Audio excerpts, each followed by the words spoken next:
Your host, Parker, Dan, and Angela slice and dice their way through the good. If it bleeds, we can kill it. The bad. You brought the devil! That's the devil inside everyone. And the ugly movies you love. And you can't piss on hospitality. I won't allow it! Hold your favorite films and franchises tight, because they aren't safe. In fact, it's already too late.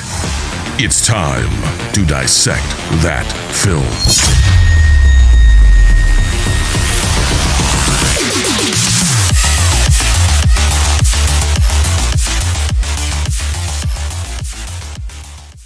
What's going on, everybody? Welcome back to the Dissect That Film podcast, a podcast that dissects the good, the bad, and the ugly of cinema. I am your host, Brett Parker. Joining me, as always, my wonderful co-host, Dan and Angela of DNA Gaming. Actually, I should point down here, because when I do the actual edits, you're below. We're hovering around his crotch where we're normally at. They're over here somewhere, guys. And today, we are talking about a film that I didn't even realize is celebrating its 45th anniversary this year. And that is MontyPython's LifeOfBrian. Everyone knows the glorious story of the child born in a faraway manger. Well, this isn't that story.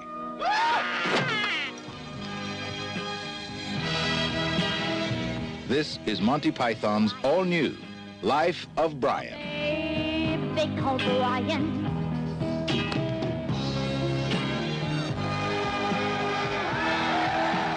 He was born into the golden age of Roman rule. Do we have any crucifixions today? 139, sir. Special celebration. It was a time of miracles. I was blind, and now I can see. Friendly persuasion, and gracious invaders. But there was just one thing on everyone's mind. Sex, that's all they think about Oh, dear. In those days, getting stoned wasn't against the law. It was the law.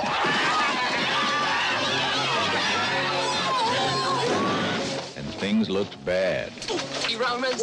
for the people of Jerusalem. Still a few crosses left. Until Brian dropped in. He was a born leader, Brothers, we should be struggling together. We are. a potential martyr, What will they do to me? Oh, you'll probably get away with crucifixion. Crucifixion? Yeah. First offense. and his mother's joy. it. Telling them They think I'm the Messiah, Mum. there's no Messiah in here.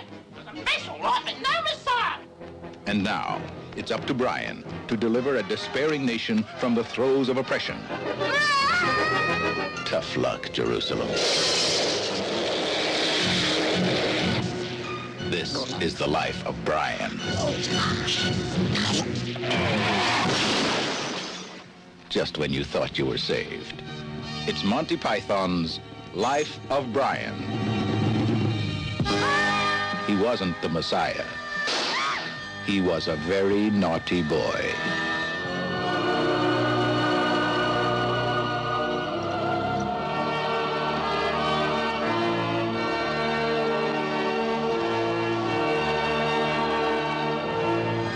Terrific race, the Romans. Terrific. And to talk about this crazy movie, we have a special guest, and that is friend of the podcast, Wyatt of Cinema Trip Reviews. What is going on, everybody? It is great to be back. Thanks for having me. Welcome back. It is crazy. Before anyone else starts talking, I'm gonna talk. Okay. It is crazy. We got Wyatt back on the show to talk about a movie that has Terry Gilliam in it. Isn't that wild? That wasn't even planned.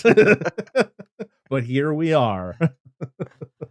All right. Well, Yeah, I totally forgot about that until I was like kind of doing some research. And I was like, holy crap, he did direct Fear and Loathing. I keep forgetting about that. yeah, it's wild. Yeah, this is our kind of Easter episode for anyone who celebrates Easter. I'm here for the eggs. Yeah, more it was a perfect episode to record, since this episode should be out right before Easter weekend. And also looking up things on this movie was very controversial. Very Yeah. controversial. Mhm. Has anyone here seen this movie before watching it before this episode? I've seen it once, way back in the day. Okay. Yeah.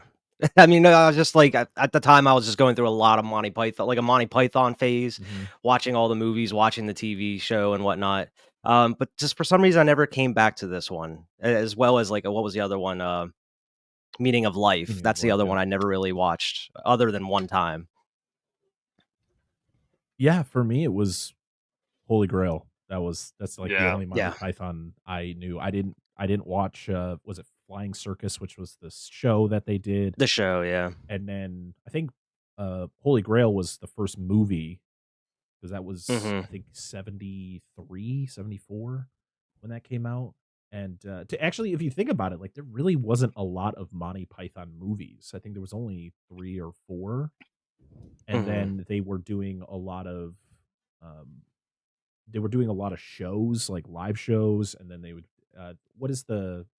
is it Spam-A-Lot? That's the musical. The musical that I think is based on Holy Grail, correct?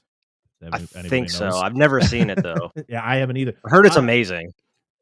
Friends of the show, the Quad Pro Quo podcast, just saw it, I think, a couple weeks ago, the Spam-A-Lot. So maybe I'll have to check it out. If it's somewhere close by, maybe I'll go check it out. Yeah. But Holy Grail just always seemed like the most memorable one to me. Like just has way more memorable scenes compared to the rest of the stuff they had. I mean, it has that Monty Python feel. Like when you're watching Life of Brian, you get that same feel. Like you get the same like line deliveries and just like overextended jokes, which in the past, when we've talked about movies that do that, we've complained about it. Example, Ghostbusters 2016. That was a big complaint from me, was the fact that they would take jokes and they would just extend them to the point where you're just like, can we just move on? But it feels different when it comes from the Monty Python guys. Like it just continues to be funnier and funnier as it goes along, where you don't care how long this joke's been going because that's the whole purpose behind it. That's what they do. But let's talk about a little bit of the controversy behind this movie. So of course, this is a movie about a guy who was born on the same day as Jesus. And he lives his life kind of as a somewhat normal guy in those times, but then gets mistaken as a Messiah and then pretty much dies the same way as Jesus. Let's just say Christians didn't like that. A lot of religious groups didn't like that. This movie was banned in Ireland from 1979 to 2015. Wow. Oh my God. From all of the countries that banned this movie, that was the longest time frame I had seen. Jeez. Yeah, there was a lot of things with, John Cleese. John Cleese has had a lot of controversial stuff kind of hang around him over the course of like the last couple decades. We won't go into too much detail of why. We'll mention the fact that I guess he wanted to do a Broadway show of Life of Brian. This was I think a few years ago. And I guess during a table read, they wanted to take out the whole Stan wanting to be a woman part. And John Cleese was like, no, I'm not going to do that. And then it turned into this whole thing. And that's why it never happened. Yeah. So, yeah, it's a wild history with this movie and just with the Monty Python guys, period. Originally, it was financed by a company called EMI, and when they read the script, they backed out. And so the Pythons ended up suing them, and then none other than George Harrison of the Beatles came in and rescued it, pretty much paying for this movie to be made. And he pretty much was asked, why did you do this? And he's like, because I want to see it. because I want to see this movie because he was a huge Monty Python fan, which I thought was hilarious. And I guess, and then Eric Idle, who is one of the Pythons, pretty much was like, "This is the probably the most expensive movie ticket anyone's ever purchased," because it was like $4 million that he had spent to get this Yeah, I financed. saw something like he actually had to like mortgage one of his properties or something just to get most of the money, and he's like he really wanted to see that movie. He must have been a really huge Monty Python fan. Die-hard fans. Oh man. yeah. It was one of those things where when I was watching the credits in the beginning and I saw his name and I was like, George Harrison? Is this the George Harrison I'm thinking of? Yes, it was. It was him. A really funny fact. Not really, I guess, funny for some of the people involved in this situation, but I guess in 1982 there was it was called the Falklands War. I guess there was a sailors aboard the destroyer HMS Sheffield was severely damaged, and while it was sinking, the crew started singing "Always Look on the Bright Side of Life." Oh my god, that's brilliant. There you go. Yep. That's hilarious and dark. Yeah, very dark. Yeah, so the English town of Bournemouth, so it wasn't even Ireland, so that was my mistake. They banned the movie in 1979, and then it was finally shown in 2015, which is crazy to think about. They got over it. Yeah, right. Someone finally watched it and like, oh, it's not that bad. Yeah, but then you look at London, who from 1979 to 1981, this movie played in theaters for 75 consecutive weeks. Damn. At the Piccadilly Circus, I guess it was called the Plaza. I'm like, what the hell? And then I guess 5 more weeks at the Ritz in London. Jeez. I'm like, wow, so many different. It just shows how diverse that country is. They love their Monty Python, I guess. They really do. Yeah. There's a couple other things I want to mention while we go through this plot, but if you guys are ready to go, are you ready, Dan?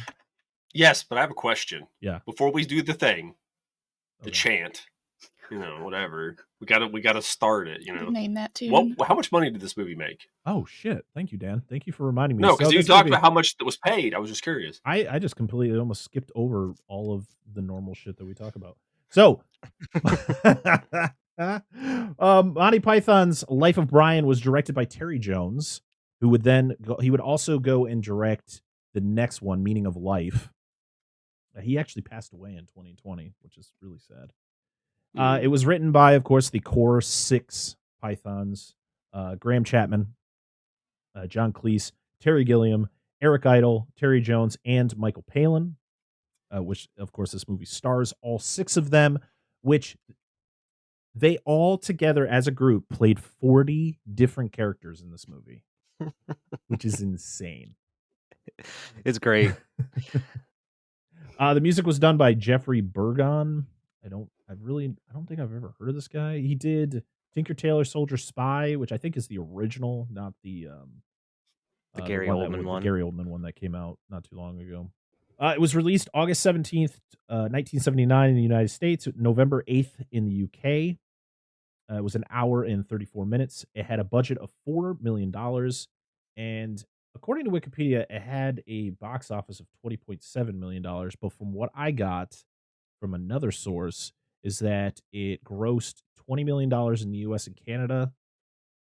Okay, never mind. It was $20 million. I just don't know how to do math. So it was right. Thank you, Wikipedia, for actually being correct.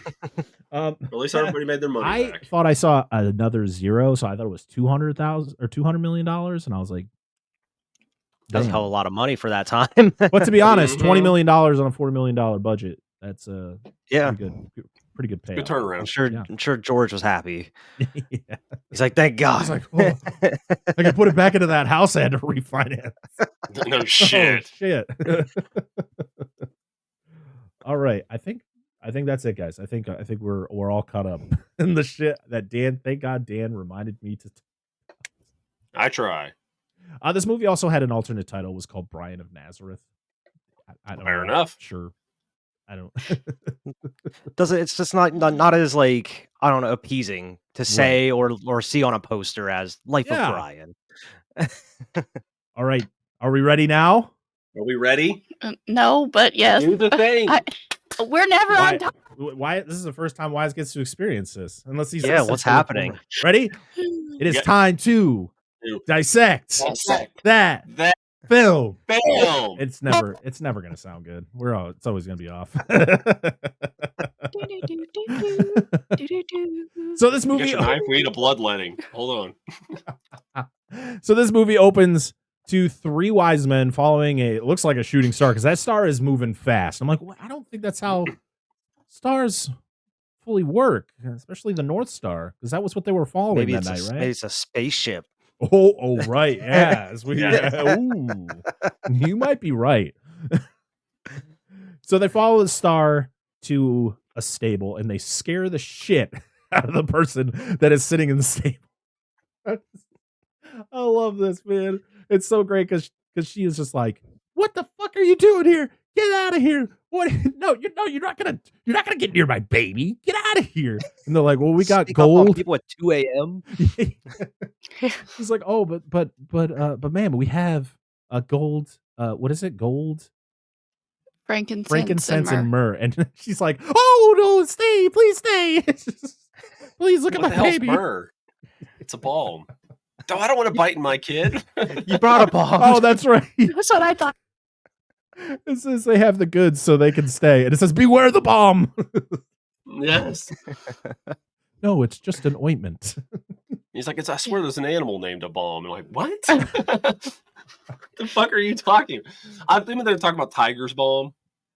Oh, yeah, probably. Tiger balm or whatever. I think that's probably what they're talking about. I don't understand. Maybe it's I also want to know how she knows it's what time it is. Yeah. Right. Fucking yeah.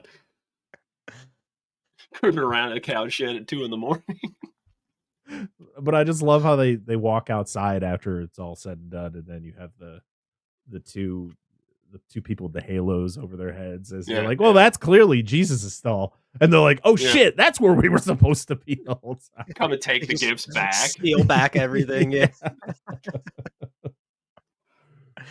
And I love just like the Monty Python woman voice that they do too when they're playing. Oh yeah, which is the director of the movie. Well, it's got a big payoff here in just a minute. So. As Mandy Cohen that's the mother's name. Oh God.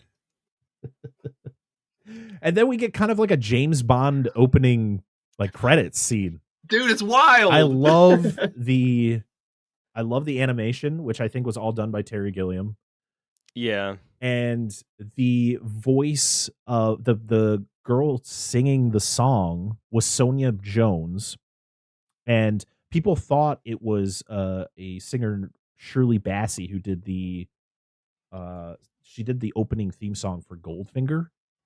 Oh. And so that's kind of why they hired this girl to do the song in the beginning of this movie, because she sounded so close to her, and they wanted it to have that James Bond opening. This girl was only 16. The girl who did who recorded the song. So that's pretty awesome. But yeah, I love it. It's so good. You know, just kind of like the physical humor with just the animations. Like you got the guy who gets like the slab taken out, and then the fucking old thing just falls on him.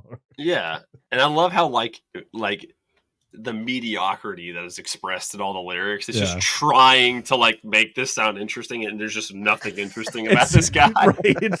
She's just describing a normal dude named Brian with arms and legs and hands and feet. Like, okay. So we are now in Judea, AD 33 on a Saturday afternoon. About tea time. I was waiting for more because I was like, I'm writing all of these down. It's like, no, that's it.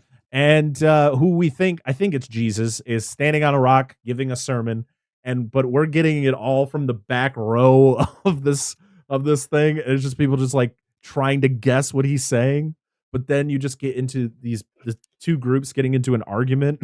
Because you have whatever Eric Idle's character is in this scene just calling this other dude Big Nose. Yes. Like, you call me Big Nose one more time. I'm gonna pound you. I love the what was it? Blessed be the cheesemakers. No, I think he means anybody involved in the dairy industry. It's up to interpretation. It's like, what the fuck is this? He says he's gonna like sock that dude like 4 different times. He's like, Yes. I'm finally gonna do it. And then the time he does it, his wife like steps in front of him and socks his wife. I'm like, oh my god. No, he socks the wife of the dude who always has the umbrella. It wasn't even his own wife. It was just the other dude's wife just comes around the corner. Just So fucking dumb. So Brian and his mom, of course, Brian is, he's just a normal dude. And he goes home with his mom, and I love how they walk by the stand and they're selling beards. You want to get Let's go to the stoning. I don't want to miss the stoning. That's right. Yeah. They don't allow women at the stoning. Yeah. So they have to buy fake beards. Yeah, because she puts it on. He tries to sell them stones too. What are you doing? It's like they don't let women at the stoning, so I had to get one. Then they walk by the vendor who's selling them. Like, he's got the trench coat. He's like, "You want a beard?"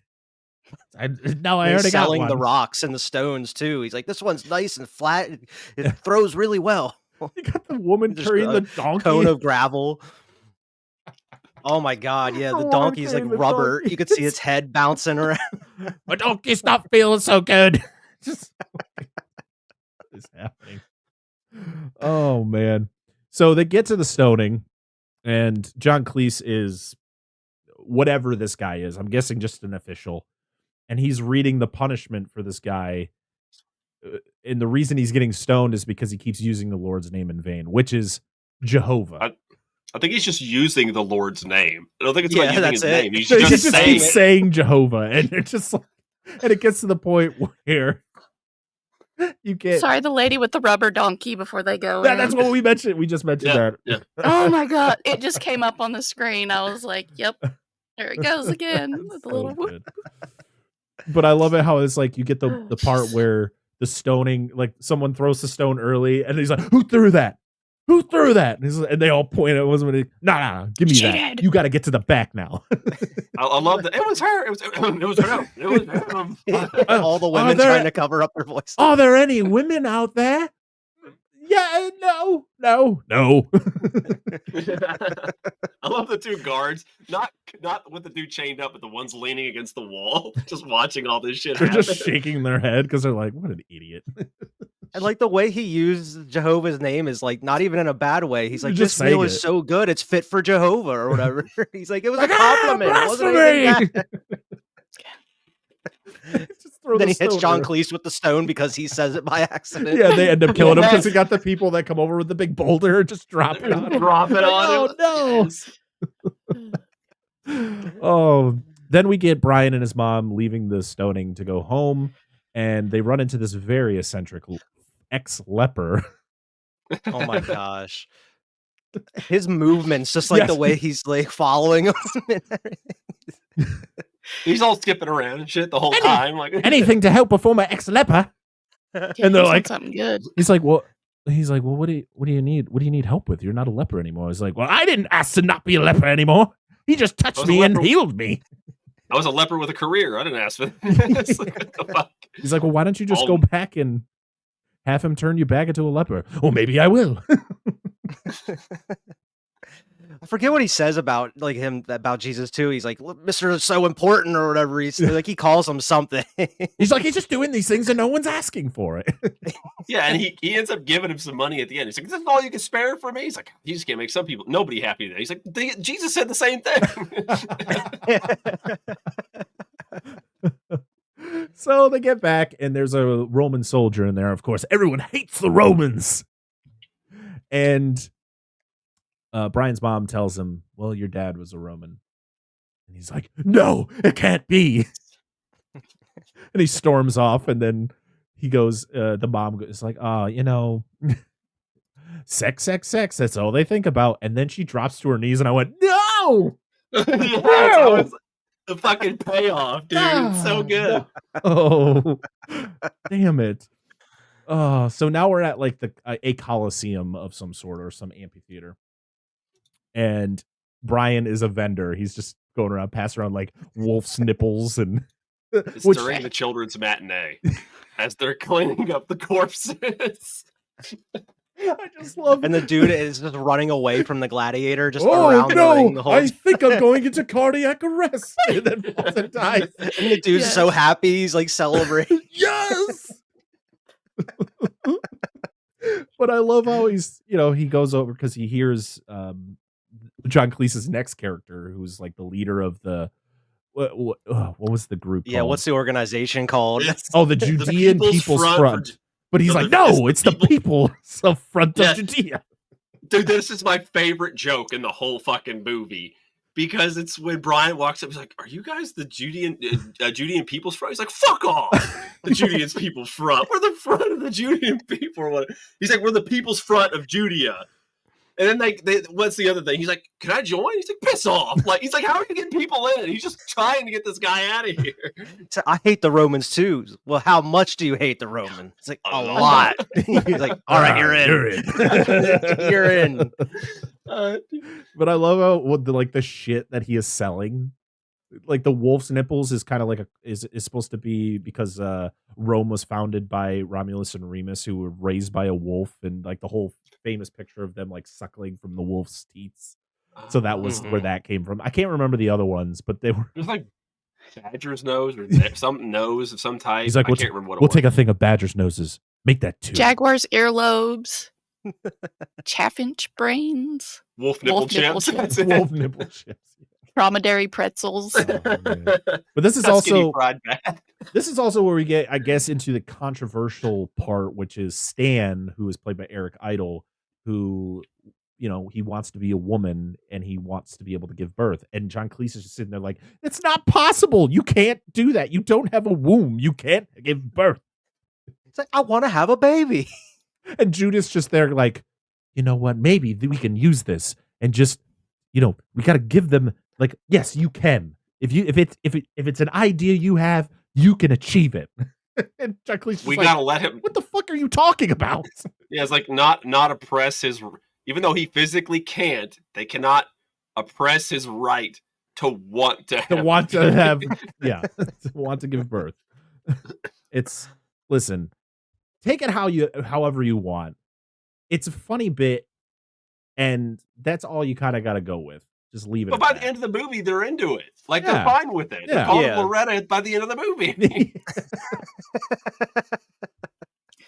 Which I guess the name Loretta, like the whole reason they use that name for this situation is because of a Beatles song and a verse that George Harrison sings in a Beatles song about.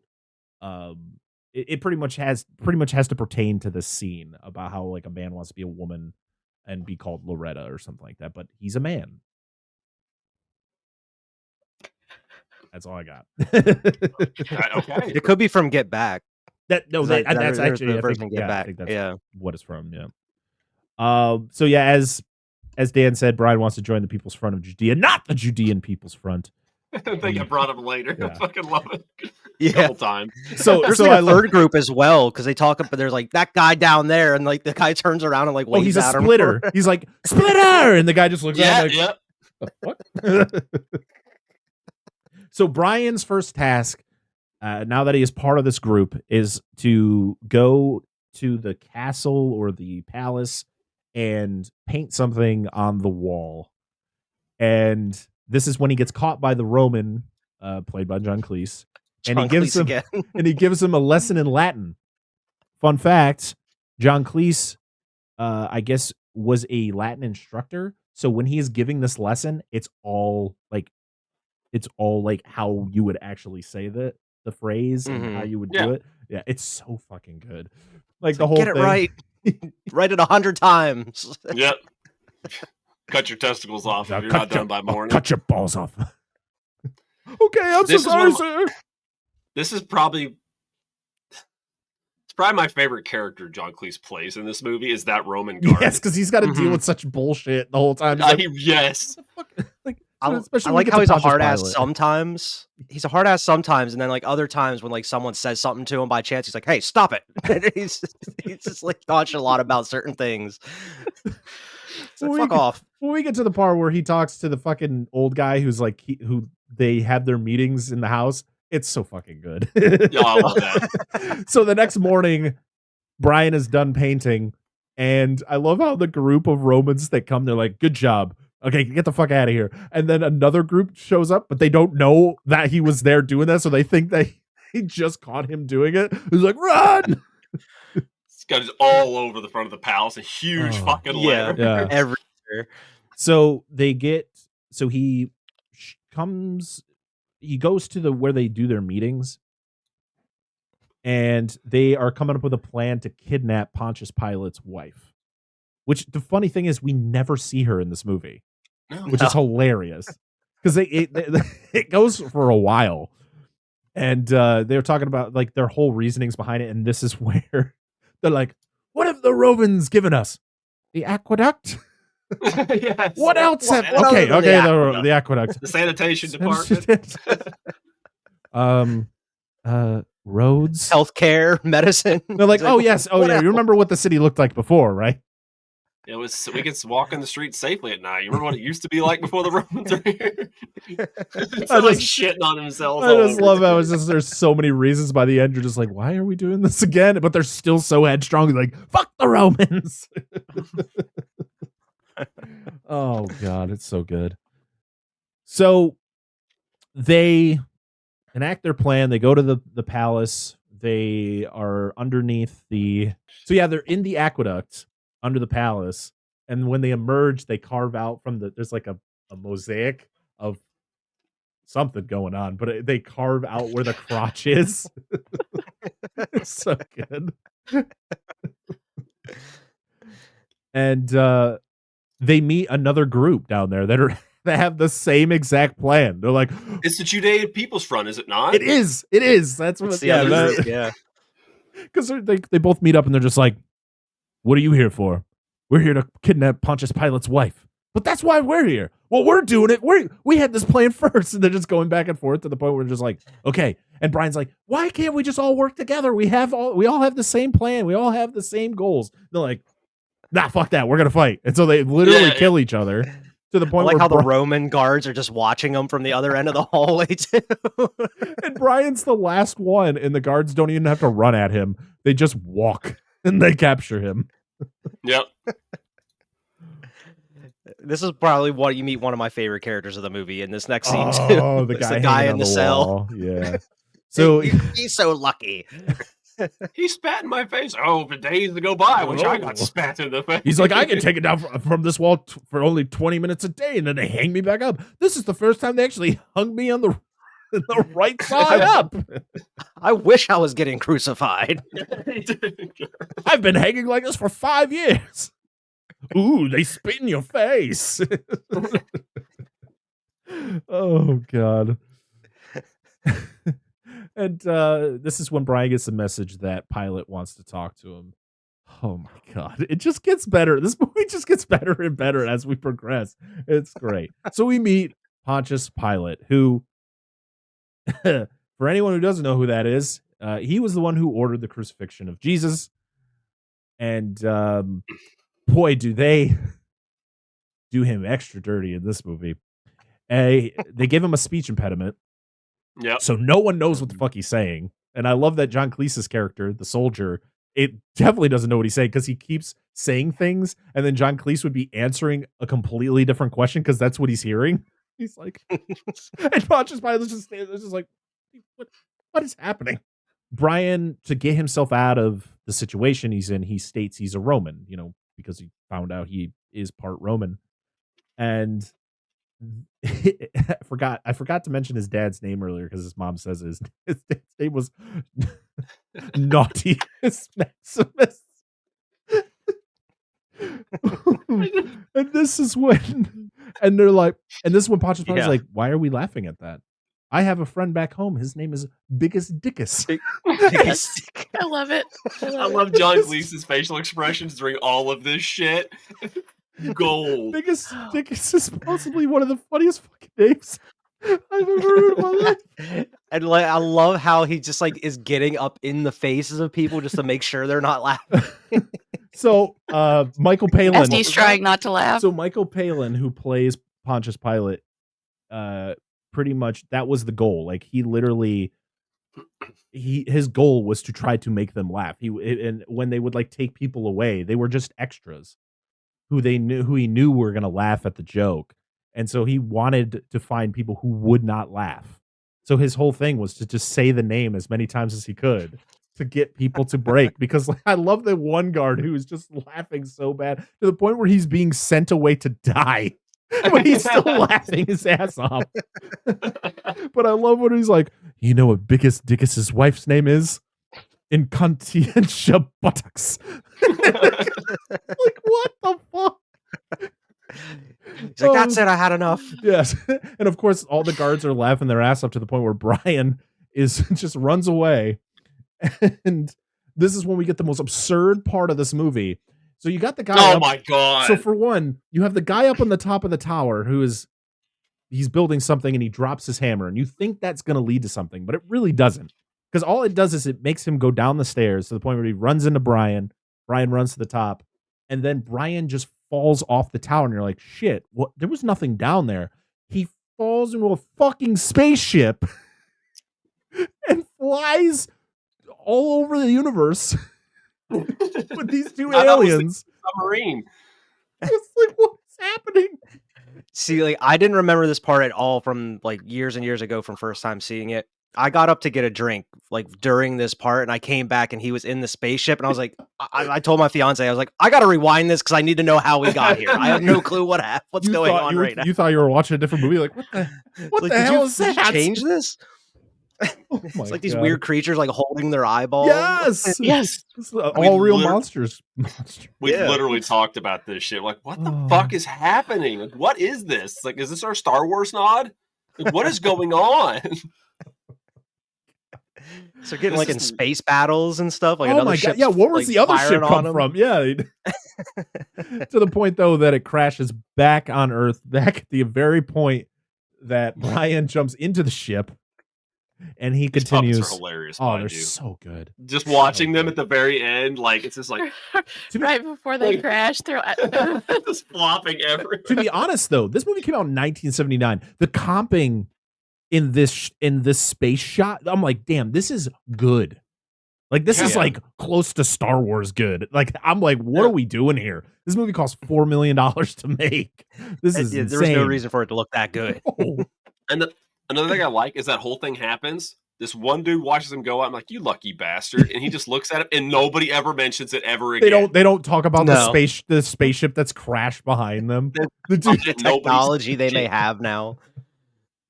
So yeah, the Romans continue to chase him. Literally the whole movie is them chasing Brian around. Oh, we forgot to mention before the Romans start chasing him again, he falls into a bunch. There's like 3 guys preaching, like each preaching something different. One of them is Terry Gilliam. And Brian starts talking, and that's where they got the group, which is it's got John Cleese and Eric Idle is part of this group. And he's just like, yeah, let's just stop judging people. And they're like, well, how do we do that? Tell us more. Because this is when it all starts, where he starts getting followers. Like people He's just trying to repeat everything that he was hearing Jesus say earlier in the movie. And then he's just like, he hops down and they're like, that's it? You were going to say something else. And he's like, no, I wasn't. I got to go. And then they start following him. But then he hides with a vendor played by Eric Idle. And this is when he, what does he buy? He tries to buy the beard. Oh yeah, he's got to get the beard. He buys the beard and he throws 20 shekels or whatever the heck it's called. He has to haggle. And he's like, whoa, you got to haggle first. And he's like, what? I'm giving you 20. He's like, 20. So it goes into this whole thing. The part where I love when he gets like the big guy to come and like threaten him. It's like, no, you need to haggle. It's like ask for 17. Well, see, actually, all this happens before the sermon because he's got to get the beard and the gourd. Oh, and he doesn't get the gourd, and he goes through the house and then falls. He's like, "I'll give you the gourd for free." And he's like, "Forget it. I'll just give you 4 for the gourd." He's like, "It's worth way more than that. It's worth at least 10 for free." Oh my god!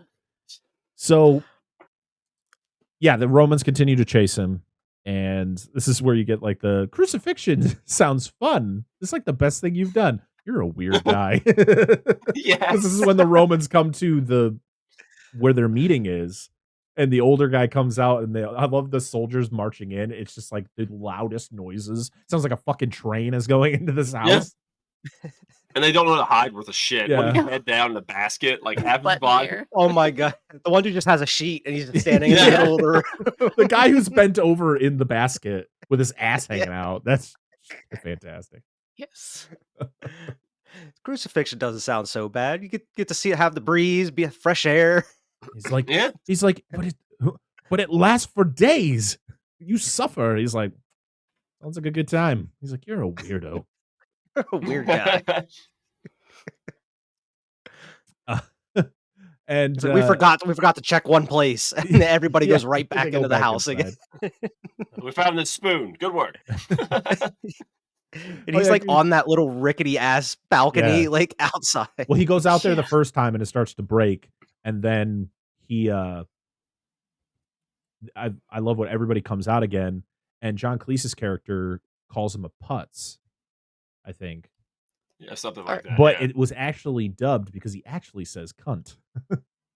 But I guess they didn't want to use that word, so they edited it around and they just dubbed over it. That's strange. Yeah. Sharks of the Corn? Virus shark? Cocaine shark? Sharktopus? Yeah, those are all real movies. Join me, Steve Coates, as each week I take a comedic look at the bizarre world of sharksploitation cinema on Bucket of Chum, the Shark Movie Podcast. So yeah, this is when he falls. This is when he goes back onto the rickety thing when the soldiers come back and he falls, and then the sermon thing happens and he starts. He to gives gain the one falls. guy gourd. He's like, "What do you want for it?" And he's like, "Just take it. I don't want it." I- But we gotta haggle. He's Where like, is "No, he? Just keep. Oh, he's ascended. 18. Hey, dude, yes. Fucking great. Oh man. So he's running away from all these people that are following him, and he finds like a hole that's got a man there who hasn't spoken in 18 years, and he finally like lands on his foot. So he like starts talking. He's like, "What the fuck, man? I haven't talked in 18 years, and you want me to help you?"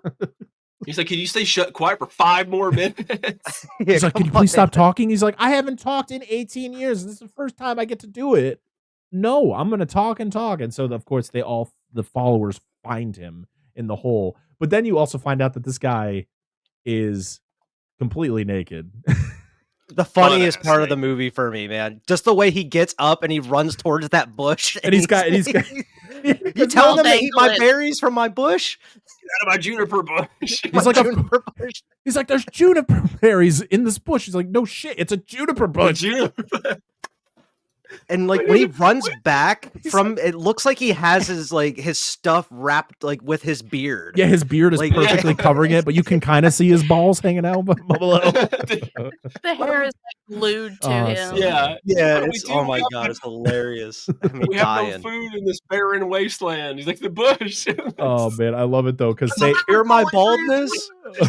I love though the group thinks he's, they think he's the Messiah. He's, "I'm not the Messiah." And then the crazy guy, he's like, "I'm the Messiah. Fuck off." And they're like, "Kill the heretic."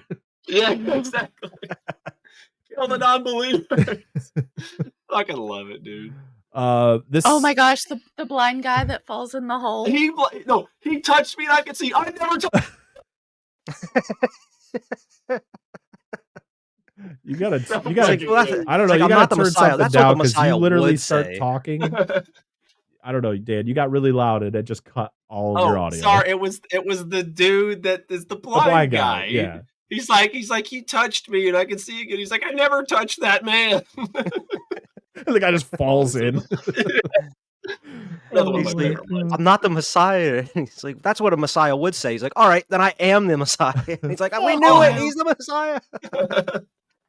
Oh, that's so good. It's so stupid, dude. So Brian runs into Judith again, and things get hot and heavy. Even though the one thing that bothered me about this movie was the awkward just cuts. It would just like Brian gets out of the hole and like runs into Judith and they just stare at each other, and then it just like fades to black for a few seconds, and then it like cuts to him laying in bed. I'm like, I feel like our transitions could have been just a tad better, but whatever.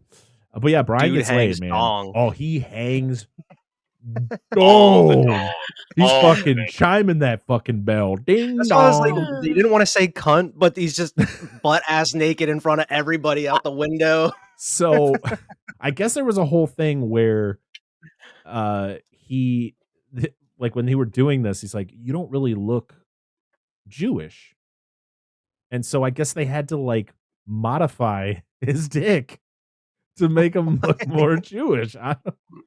So make him look uncircumcised. Yeah. So I guess Gotcha. he actually hangs dong in front of 2,000 people.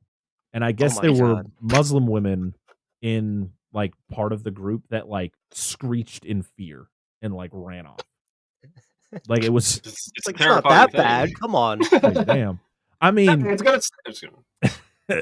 I mean, it's funny because Brian's mom shows up and he's got to hide the fact that Judith's in there. Hold on. And she comes out butt Hold on. naked. Oh my There's- God. There's this scene of all the worshipers, and this happens earlier. We didn't talk about it. Where they're out in front of his fucking window, and you see them all. There's a few of them holding up sticks, and they got gourds on them. But there's a few of them holding up sticks, and they got fucking sandals. Oh yeah, because when he's running away, they grab it. He's like a shoe. They No, grab it's not the a shoe. sandals. It's a sandal. They couldn't decide if it was the shoe or the gourd was more significant. So it's like subtle humor, man. It's great. Oh man. So yeah, Brian's mom shows up. She's pissed, and he's Brian's trying to hide the fact Judith's there, but Judith just pops out of there like a fucking wild woman. She's fucking full on bush, man. She's got the the hair covering the toddies, and yeah, she's like fucking animalistic, man. She's like down there, she's ready to fight Brian's mom.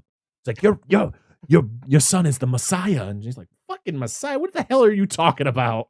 And then this is when we get the whole thing between the mom and the whole group, and You could talk to him for 1 minute. That's it. that wasn't 1 minute. Yeah, he's Close not the enough. Messiah. He's a very naughty boy. Oh my gosh. He's a very naughty boy.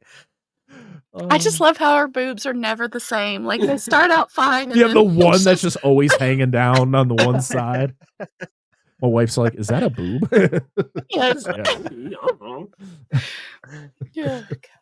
Could be rocks for the next stoning. How do we know? I don't know. Or a gourd. A gourd? It could Or be a gourd, yeah. But I do love the fact that when she says you can talk to him for 1 minute, and they're like, "Okay, I guess that's fine." Yeah. We understand. Yeah, and then Brian comes out again. He's just like, "You guys need to think for yourselves. You don't need me to tell you anything. Just go live your life." And yeah, you find out being the Messiah, it's very overwhelming. But Judith's not helping because she's pretty much like, "You're the Messiah." You're like drilling it into his head. And then this is when she goes back to the meeting house where John Cleese and the rest of the group are, and they're coming up with a plan. And Brian gets captured, I think, right? Or was this? Yeah, a little bit right. He later? gets captured Yeah. right at the end of this. And Because he goes out back while they're like trying to scheme up a plan. Yeah. And yeah, biggest Dickus is also here in the whole thing, who is played by the same actor who plays Brian. Yeah. Yep. And he also has a speech impediment. too. He has Yeah. a lisp. Yeah, because that's they. So Judith goes back to the meeting house, and they're coming up with a really stupid plan, and she's just confused. She's like, "Brian's been captured," and they're like, "You know what we need to do? We need to talk about it more." And she's like, We need to vote They have on that. They have the whole conversation about like we need to be actually go out and acting. We sit here and talk too much and plan. Like we actually need to go out and there and do something. And then as soon as she brings the news, it's like, all right, we need to discuss this. like what? And yeah, and then of course this is when this is when you start to see the change in I think his name is Reg. This was John Cleese's character as part of that group, because he calls Loretta Stan, and he's like, "Oh no, Loretta, I'm sorry." And Yeah. you're like, "Oh, there we go." Seeing some change here. Then we go to where the crucifixions are being set up, and I was just like a fucking lie. He's just being was like, "Crucifixion? Yes." Okay, Good. Please go to that line over there. He's so nice to everybody. He's like, oh, good. And like Eric Idle's characters are like, yeah, I'm supposed to be free. He's like, oh, you can go ahead and go. He's like, no, I'm just kidding. I'm supposed to be crucified. Romans can't take a joke. And it's the guy from the beginning. Yeah, he was the dude that was calling him Big Nose. Yeah, the Big Nose. Yeah, because it all comes together at the end. Yeah. Yep. But I love when we got the two guys that are working with the dude who's in charge of organizing the crucifixions, and you can't. One of them is like kind of mute, like he doesn't say much. He's just like, and then you got the other guy who's just like he stutters really bad. Yeah, really bad. Oh, really bad. And this is when Pilot and Biggest Diggus come out to give their speech and everything. And this is when the crowd just starts, because they know that Pontius Pilate can't say words with R's in them. And then Biggest Diggus, what was it, C or D? I can't remember. It was one of those letters, but they're just yelling. They're like, all right, we're gonna let you guys choose who we can let set free one person. You guys get to choose. And so they're just yelling our names. Roderick. We don't have a Roderick, sir. Roger. The one woman says like a non-R name, and they like get all pissed at her. Oh, because they're saying what he is. Yeah. Yeah, because then Biggest Diggus starts saying his words, and they're all yelling whatever words he can't say very well. But then Judas shows up and says Brian, and it's like, okay, Brian. And they're like, well, we don't have a Brian. Oh, well, we did, but we sent him to get crucified. And they're like, well, go get him. He's free. Brian will be set free. And they go talk to those two like people that were handling the crucifixion.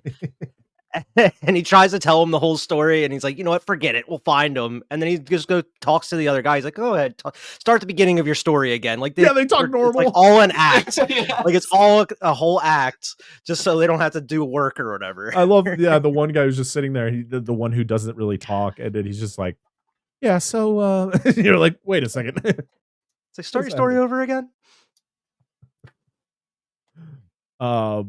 So the group, the people's whatever the fuck these people are, Reg in the group there, they show up to the crucifixion. Brian's up on the crucifix. I love how when they're being nailed to the cross, no one is screaming in pain. Everybody just gets thrown up on the crucifix with the nails in them and just like set up. Yeah, I think they just tie them, don't they? No, you can see the giant nails. Yeah. Okay, I didn't pay much attention to that. So I love when they're walking like to get crucified. The one like vendor is like, let me lighten the load for you there, brother. Yeah. And the guy just dips and he's like, this isn't mine. Like, I'm not supposed to be crucified. This isn't mine. I was just helping. So they I'm not supposed to be here. Yeah, so they all get put up on their crosses, and the group shows up, and instead of going there to help Brian, they just say goodbye to him. It's like, see you later. Even Judith shows up. She's like, I believe in you. You were the Messiah. Bye. Thanks for the good lay last night. Yeah, pretty much. Even though she's the one that's like tried to get him free. Like Yeah. she's the one that like put his name out there to be free. And she's like, yep, I'm just gonna let you there. Well, then John Cleese's soldier character shows up, and he's like, okay, I'm here. And the whole reason this all happens because Brian is flipping out. Pretty much like, you guys fucking suck. You're all useless. What the hell? You're supposed to help me. And while he's flipping out, the soldier's like, all right, I'm here for Brian. And because Brian's not speaking up, you have I think Eric Idle's character behind him. He's like, I'm Brian.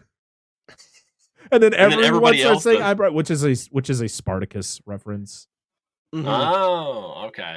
And I just love that while they're taking the guy down, though, he's like, I'm not Brian. I'm not Brian. And they still take him anyway. And they're just like, okay, guys, see you later. I'm not Jewish. I'm a Samaritan. I was told we'd be crucified in a Jewish homosexual. No. And then you get like the Suicide Squad, like the other group. Yes, the Judean People's Front Suicide Squad. Yeah, they come over the hill and just JPF. They're just like, it's like we're here. Just stab. I love their armor just has that, like they just open like that little centerpiece where they can stab themselves. And right before the last one dies, that'll show him. And he dies. Show him what? Oh man, I love how his mom just shows up too, and she's just pissed. She's like, "Fuck you, Brian." Disappointment, and just like mumbles shit. I knew this was gonna happen. Yeah. And that's when we get our final spot with Eric Idle singing "Always Look on the Bright Side of Life." Always look on the bright side of life. I'm the wrong way. Damn it. Damn it. There we go. I'll get it eventually. Oh. It's a great song. I love like the soldiers, like the Suicide Squad that killed themselves are still like tapping their feet while they're dead, like the song and stuff too. I also like the crucified people. They're kind of doing like the show line kicks with their feet. The one that's dancing back and forth, he just keeps taking one foot off and the other foot. The one dude that's getting crucified in the back, but there's still that person holding their umbrella up for him. Yes, I completely forgot that couple was being crucified. All of them are. Pretty much all the people from that beginning of that movie are all. Good. Even the dude that's like, "I'm gonna punch you Romans in the nose," because he's the dude who says he's a Samaritan. He's not Jewish. And during like the whole "I'm Brian" thing, he's like, "My wife's name's Brian too." Yes. Oh my god, this movie was fucking hilarious. That's great. I guess Eric Idle, when he recorded the song the first time, he did it in his normal accent, and he didn't like it, so he changed it to the Cockney accent, which is not how he actually sounds. But he just liked how it sounded better. One Roman soldier starts losing his fucking like leather waist belt thing. It starts falling down as he's running away. All right. Well, that is or was Monty Python's The Life of Brian. Now it is time to go around the room and talk about our final thoughts on this movie. And we're going to start with our guest, Wyatt. Hit us with your thoughts. Yeah, it was a very funny movie. It was a lot funnier than I remember it being because it's been quite a long time since I've seen it. There are quite some memorable moments in it. I still don't think it's up there as, on the level of Holy Grail as of right now. But this is one I think I could definitely see myself going back and rewatching at some point. Just to kind of even just catch jokes that I didn't catch the first time. Like, I'm sure there's tons of background jokes and just other jokes I missed throughout the whole thing. But this was a great time. And also just getting to see all the damn characters each member of Monty Python plays is just a treat in itself. I had a lot of fun with this movie though. Angela. Oh, me. Yes. I mean, you are Angela. You are Angela. Oh, I was waiting for you to say. I know where we messed up this episode. What? We should have had all of our names be Brian. Oh no, it's okay. When I edit this, none of these things pop up. So it's okay. That's darn. Okay, Karen. No, I love this. For this being the first time seeing it, I want to go back and watch it again, just because there are so many memorable moments, so many things that we are still quoting. We watched this earlier. So we've been quoting it ever since. I love the one guy when they're leading him into the jail cell, the guy that's the bald-headed guy. It's the man. I called him Igor. It's the guy that's mad. Oh, is that the guy that spits on Brian? Yeah. I love how at the end they're talking, him and the guy that stutters are talking. And he keeps acting like he has that whatever way he talks. But then when the guard leaves, he talks normal. Yeah. The whole conversation is great. He's like, finish your story. Angela, where were you when we were talking about this like 5 minutes ago?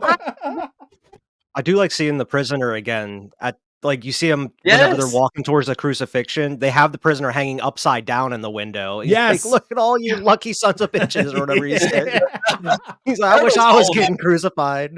Like I love that whole overhanging joke. Like it's all this great thing about getting crucified. What? Oh, were you? Did you have any more opinion? I'm done. Okay. Sorry, I'm watching the Suicide Squad again. It's probably better than the movies. Anyway, no, I enjoy this first time, as we talked about, for me too. And I'm going to echo what Wyatt said. Excuse me. I do not think this is good as Holy Grail. Holy Grail, I very much loved that movie and would watch it a trillion times over. But this is also, I think this is very good. I pointed out some moments I really liked. I can see why people were offended by this at the time, even though it's not.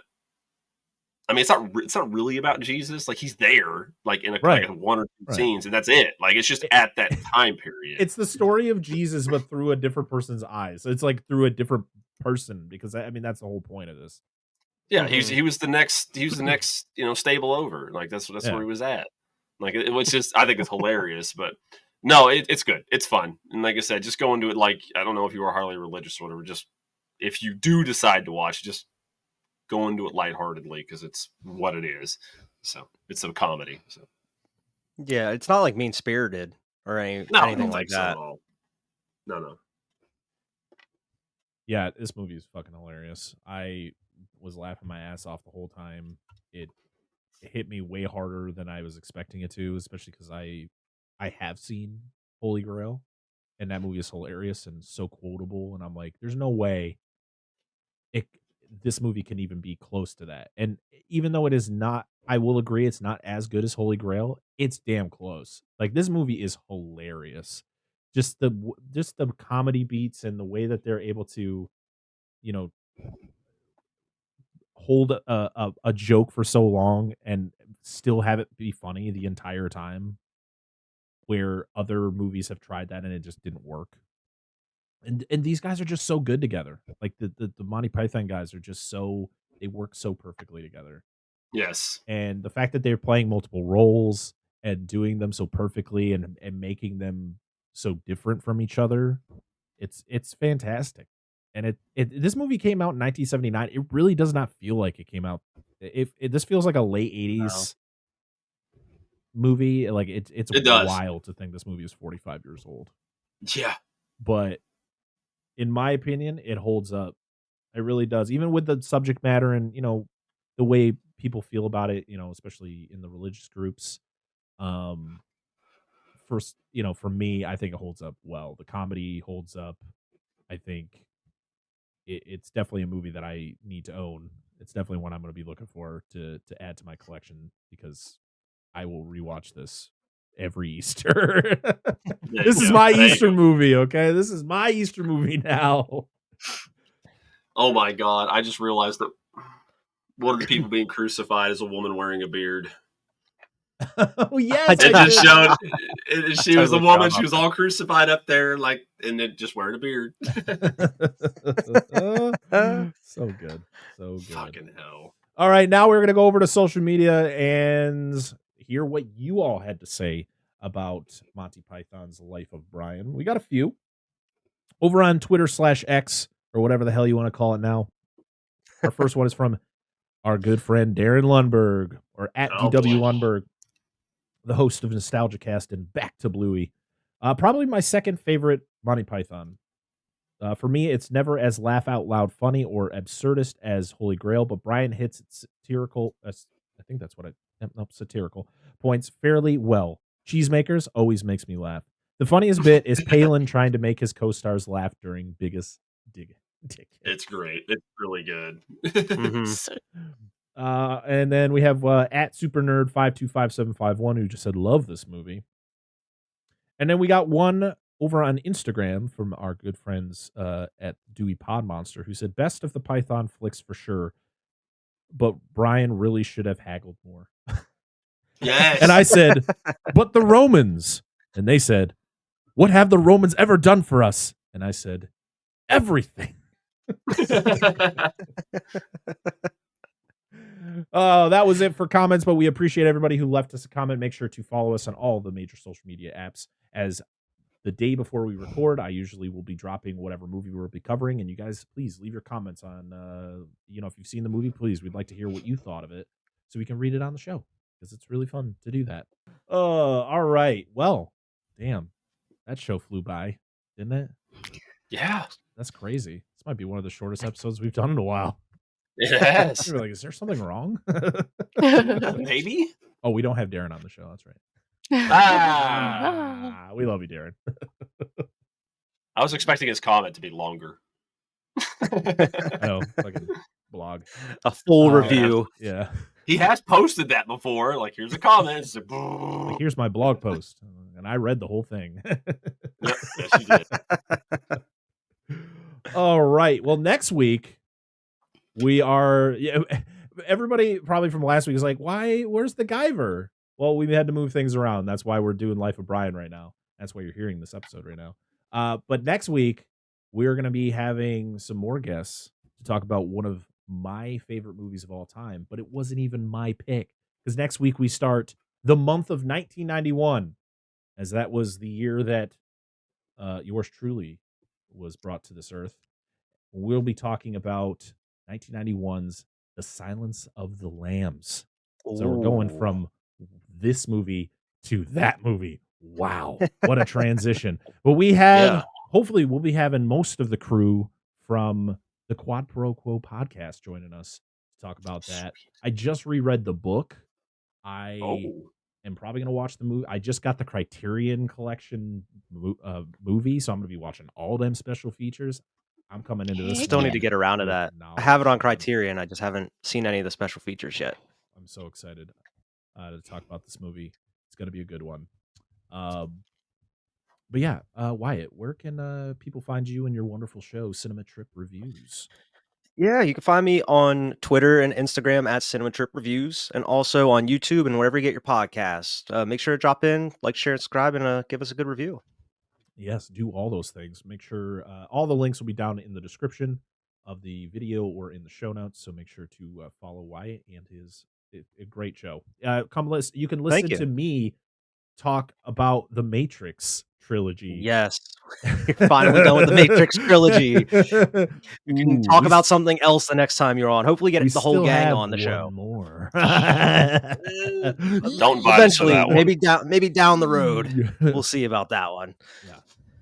Or check out Wyatt's other guest spots here on the show. We talked about Fear and Loathing in Las Vegas, which was directed by Terry Gilliam, who was part of the movie we just talked about. And what was the other movie we did? Well, we did the Last of Us too. Oh yeah, you were on episodes of The Last of Us with us. But what was the other movie that you were on for? What was it? Blanking. This is bad. This is just my. I'm blanking on it too. I don't remember. Wyatt was on another episode of this show. He was there somewhere. It was. Oh no, we talked about Evil Dead, 2013 Evil Dead. Oh, that's yeah, right. I just remember the Fear and Loathing. That was a great. I mean, they're all great episodes, but yeah, I mean that was a great movie. Evil Dead 2013. I forgot about that. Yeah, a lot of stuff you can check out with Wyatt and Cinema Trip Reviews. Great show. Got a lot of great stuff over there. So make sure to do all those follows and subscribes. All right. Mm-hmm. You can find us, as I stated before, on all the major social media apps.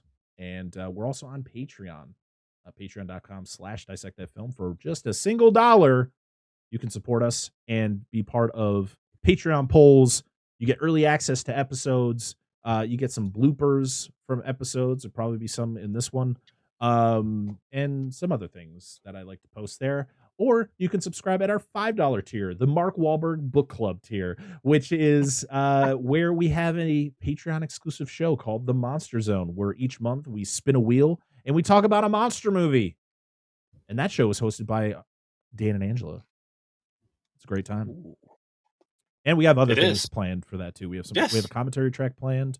We have watch-alongs planned. So that's awesome. True facts. If you'd like to support us financially, make sure to go to patreon.com/dissectthatfilm. We would appreciate that very much, but you don't have to do that. But what we do ask for you to do is to go to your podcast app of choice and leave us a 5-star rating, because that kind of helps us. At least I think it does. I'm going to say it does. So do it. Yes. That's what everybody tells We're us. told that it does. Yeah. As podcasters, like, dude, they help. So that's why I say it. Or you can go over to youtube.com/dissect that film and like, comment, and subscribe on the video. Even if you don't watch it, just go do that. It helps us out. And try to get us to that 1,000 subscribers. That would be cool before the end of the year. That'd be fantastic. Dan, I think you've been trying to say something, but I keep interrupting you, and it's on purpose. So go ahead. You're fine. That's fine. Perfect. Awesome. We're working on adding a haggle button to the Patreon. Yes. So. Yeah, that would be awesome. Oh man, that would be so good. I'm gonna email Patreon and be like, "Can you put a haggle button?" Somebody subs and they just. I know like, this hit the tier haggle. is $10, but I'll give you 7 or 6. $7. It's at least worth $8.50. These podcasts are worth this much money. This is how much time we put into it. Oh, are we forgetting anything? We got anything left to talk about? We talked about what we're doing next week, all that fun stuff. Yeah, we got guests for the next like 4 or 5 episodes. So I'm very excited, and we're gonna have a lot more guests going down the road. Awesome. Wyatt's definitely gonna be back, no doubt. Oh yeah. So and I gotta get everybody on my show here. I haven't had the whole gang come onto the channel, so I need to get all 3 of you on and just talk about whatever. I'll allow them to go on. Gotta get clearance.